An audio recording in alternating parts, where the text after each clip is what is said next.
This is the first day we arrive here at Teresa's Park at Lian, Batangas. Sa mga naghahanap po dyan ng gustong pagbakasyonan, nako baka ito, swak sa budget po ninyo.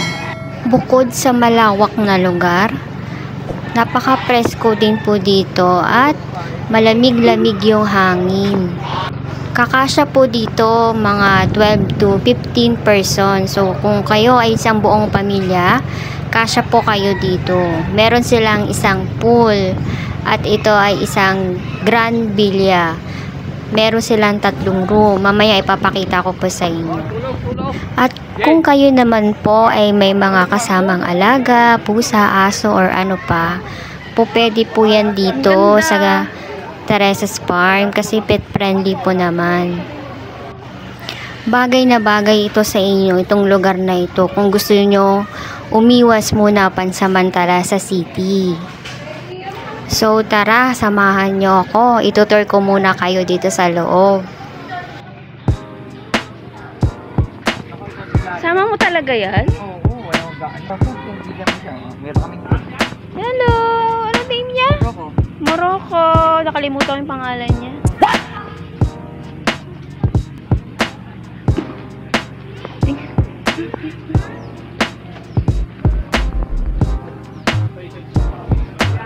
So ayan guys, meron silang overlooking na view. Yan, ito po yung pool nila.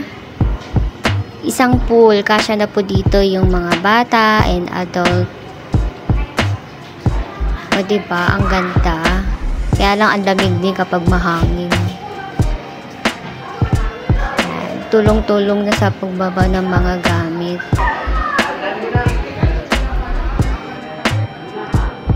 Hi, salamat. Nakarating kami ng safe. Ang ganda dito. Ilang oras din siguro yung naging biyahe namin from the city. So, mga 2:00 na rin kami nakarating dito sa Batangas. So, ayan po yung long dining table po nila. Tapos, pasok po tayo sa room. Papakita ko po sa inyo yung room, yung bathroom. Tapos, yun po yung malaking kitchen.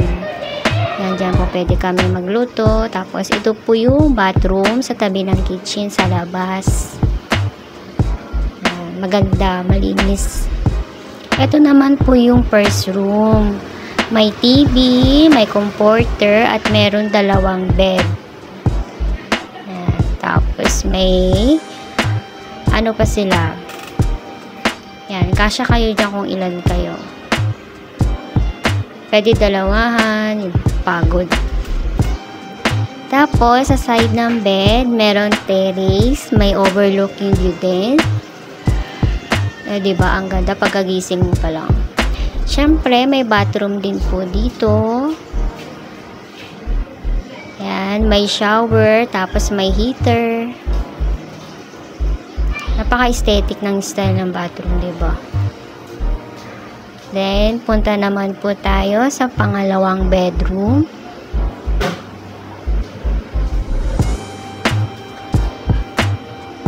Yan, ito naman po ang second bedroom. Yan, meron siyang isang bed, tapos may pull-out bed din siya sa ilalim. Yan, may mga extra foam din sila kung hindi kakasya sa kama. Yan, syempre, ayan, may bathroom din. O, diba, ang gaganda. Mga painting pa sila. May TV din po dito. Tapos, may sopas dyan sa gilid. Meron din siya sa baba na rolling bed din para kakasya din ng isang buong pamilya po dyan sa isang room. Yan. Tapos, punta naman po tayo sa third room. Sa kung saan, ay yun po ay ang aming magiging kwarto. Yun. Yung third room nga po pala, yung, dito po yan sa labas. Pero sa gilid lang. Lahat nga po pala ng room dito, may mga aircon. Ito po ang magiging room naman po namin ng 2 family. May extra comforter. Tapos may dalawang bed. Ayan.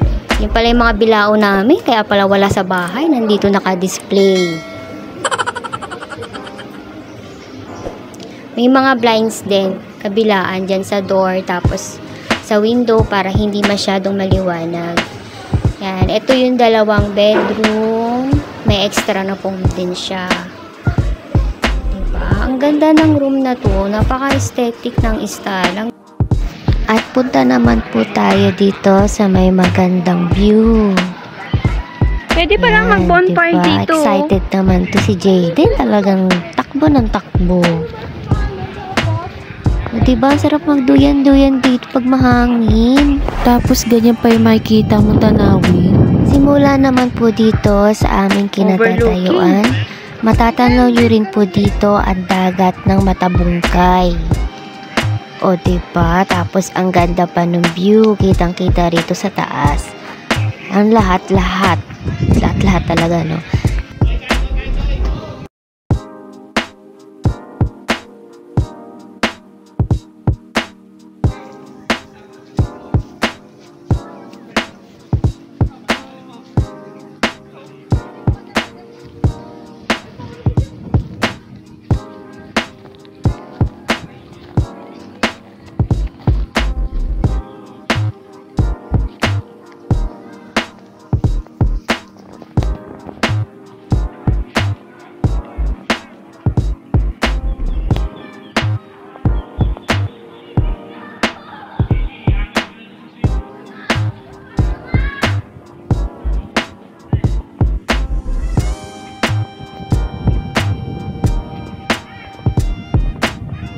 Yan, ito naman po ang aming baon.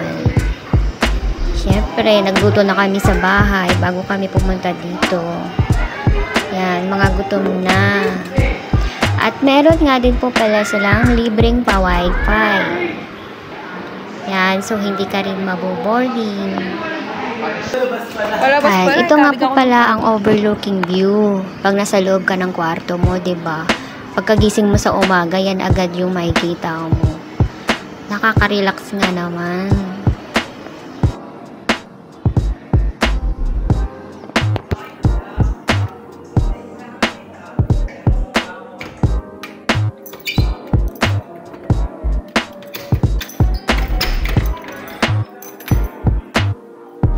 At syempre, dito nga din po pala namin naisipan i-celebrate ang birthday po ng kapatid ng aking asawa.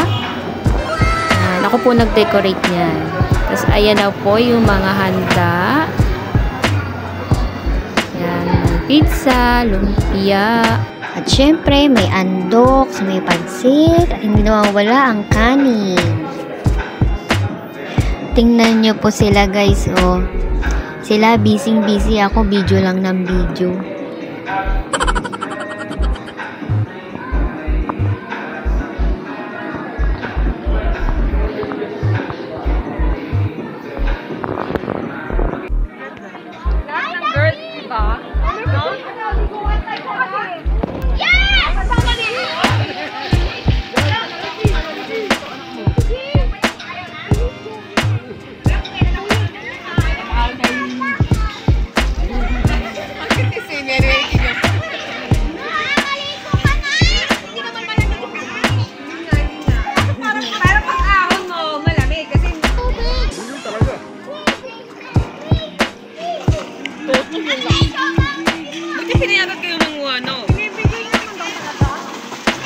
Bibis na ako.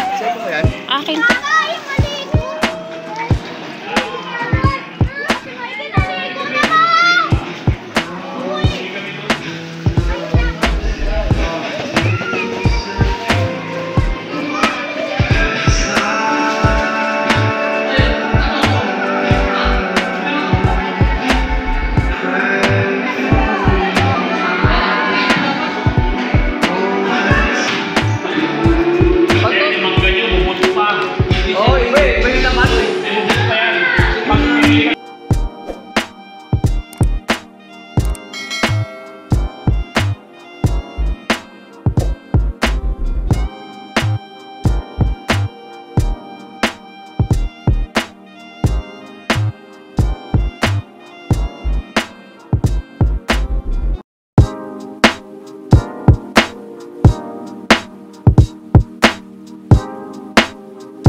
Ganito naman po ang inyong matatanaw kapag pababa na po ang haring araw. O diba, ang ganda. Simula po dito sa aming kinatatayuan. Ang ganda pagmasdan ng pagbaba ng haring araw. Tapos medyo malamig-lamig na rin po yung hangin po niyan. Siyempre, malamig, maliligo ka sa pool. Tapos dito naman, kitang-kita mo na po sa labas yung itsura po. Ang ganda po talaga tingnan.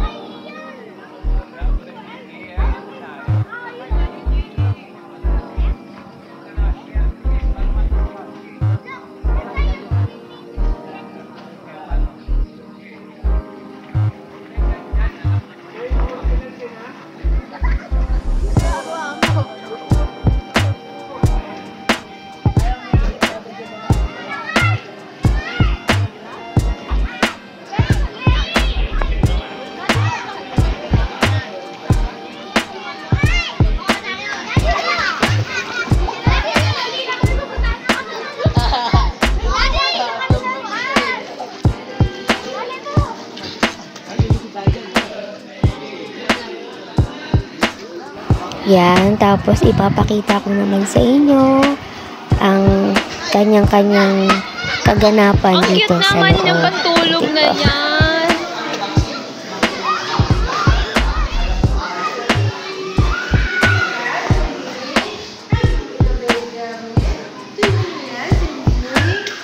Ang cute naman yung baby.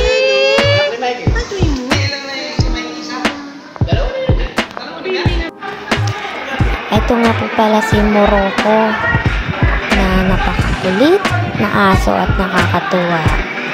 Hinahabol talaga yung map. Yan po talaga yung toy niya.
Yes, come dito.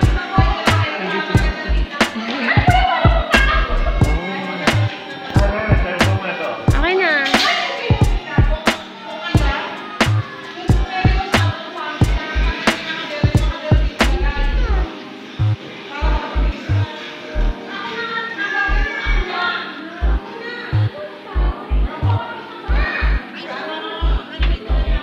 Dali. Bakit? Hindi ba nakabukas yung aircon? Hindi nakabukas yung aircon? Di ba binuksan na yan kanina?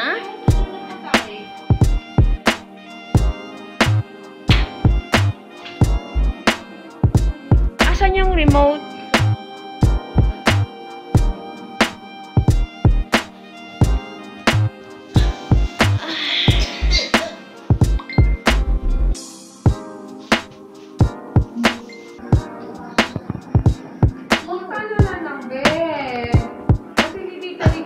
Naku, nandiyan pala yan si ano.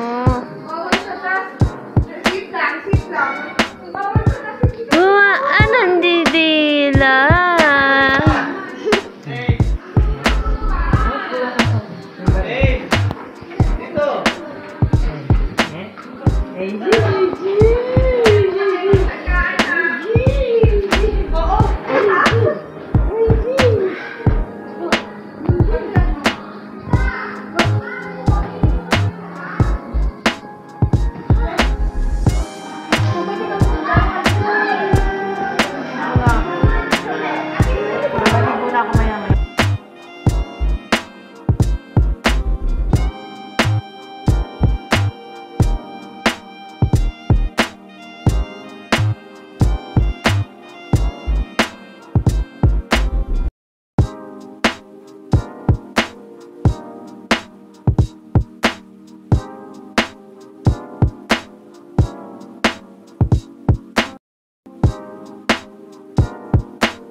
Meanwhile,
Day 2. Ito naman po ang aming day 2 dito. Diba? Ito po yung makikita po ninyo pagsikat ng araw sa umaga. Tirik na tirik, maaga pa lang, pero kahit ganun man, malamig pa rin po yung hangin. Ang aga ko din po palang nagising dito kasi hindi naman kami palagi nandito, kaya sinusulit na lang namin habang nandito kami. Kasi yung tulong, pwede naman gawin pag nasa bahay.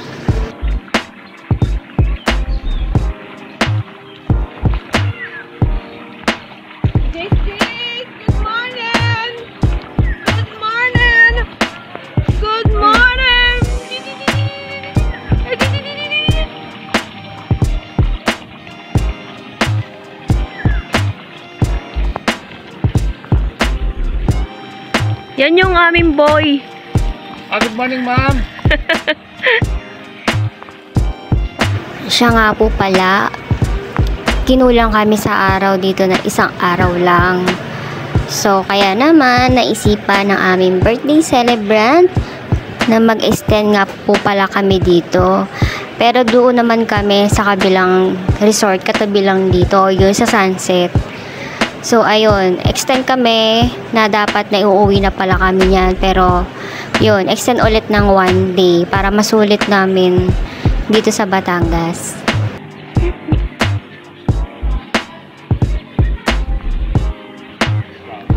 Ginawa ko natutulog yun na, hindi ata nakatulog eh. Yan ako yan. Panayang ano eh, panayang ugot eh. Oo. Kidnapin mo yan, ha? Di nakatulog eh. Yum, yum. Yum, yum, yum. Yum, yum. Yum, yum, yum. Kaya kinuha ko sa nanay eh, para makatulog eh. Yum, yum, yum. Yung nakatingin sa akin. Ano? Ano yan? Nakatingin yan? Bakit? Bakit? Bakit? Ginigising niya mama niya, ginaganon yung mukha oh.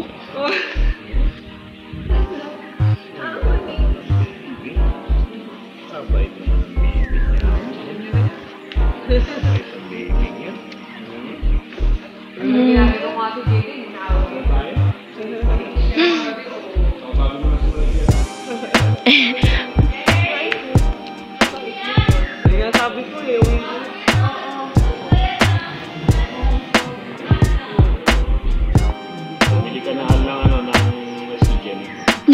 Para kami sa dyan ko. Kaya, Alaska. Berbra na lang. Para magkamukha kay Nelson, no?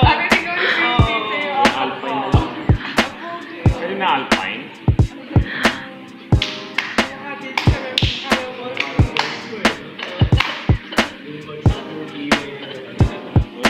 Kahit naman kayo, sumasama. Mm. Nakakariga.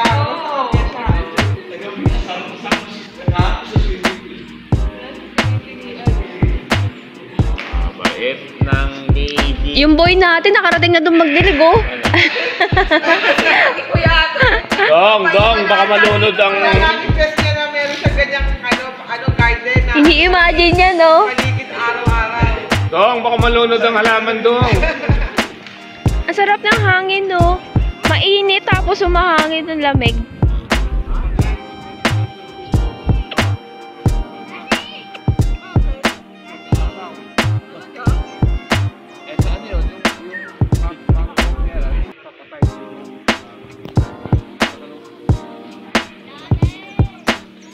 May kapadahan dyan.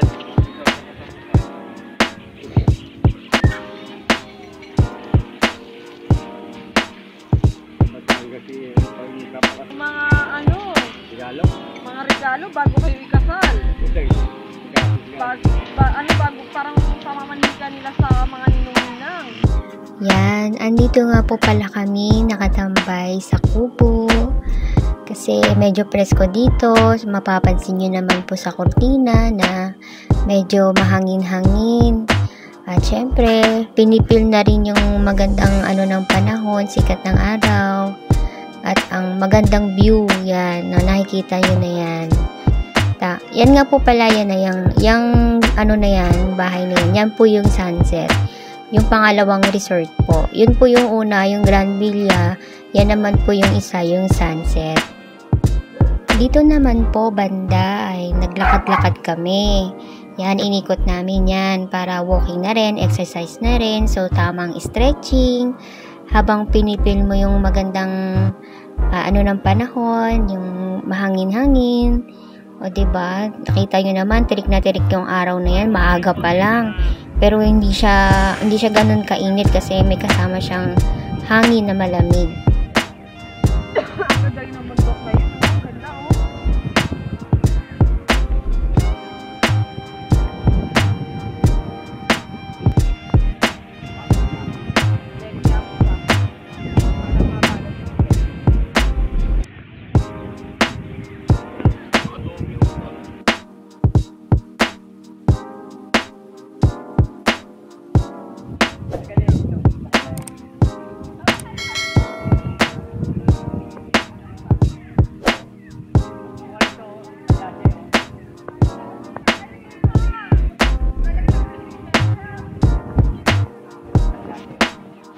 At dito na po natatapos ang aking video. Sa mga gustong masundan ng aking vlog at makakuha ng idea sa susunod na destination para sa buong pamilya at mga tropa, please hit the subscribe button, like and comment para updated po kayo sa mga bago ko pong upload. Thank you for watching!